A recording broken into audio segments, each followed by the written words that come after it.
Hi, this is Kelly Shibari with Hot Movies for Her, and this is 6.9 Questions with Julie Simone. Fantastic. How did you get into the industry? Sort of an accident. I was doing glamour and fashion modeling, and a photographer asked if I wanted to do bondage, and I was, at the time, I was like, I'm not going to admit that I didn't know what it was, so I'm like, yeah, sure, that's fine, you know. And so he did cuffs and handcuffs, and I'm like, well, that was pretty easy, so I got online and I started booking more fetish shoots, and I quickly discovered that there was a lot more to it than that, but I loved it. So it was a really life-changing experience. And you've been in the business how long now? 15 years? Wow, that's fantastic.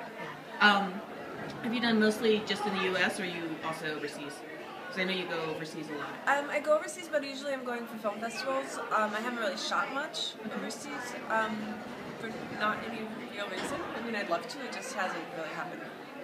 If you weren't in the adult industry, what would you be doing? I'd be a secretary. A secretary?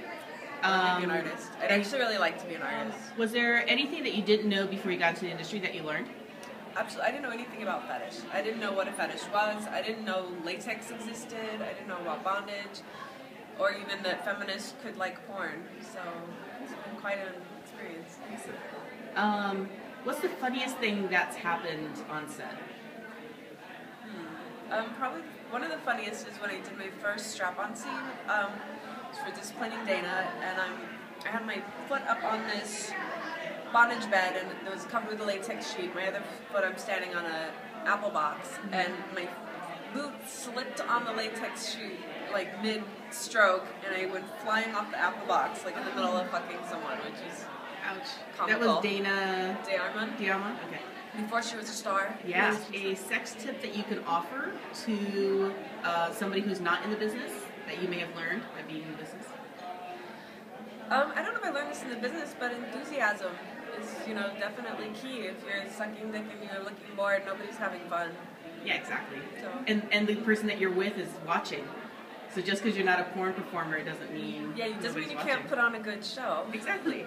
Let's see. And what makes porn feminist as opposed to non-feminist porn?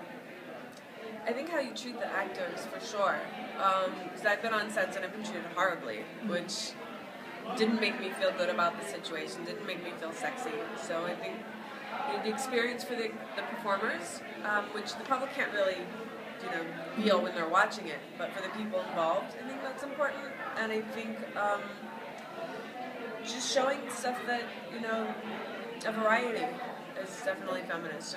Not having everybody look the same, showing different types of bodies, different activities, certainly feminist. Very cool.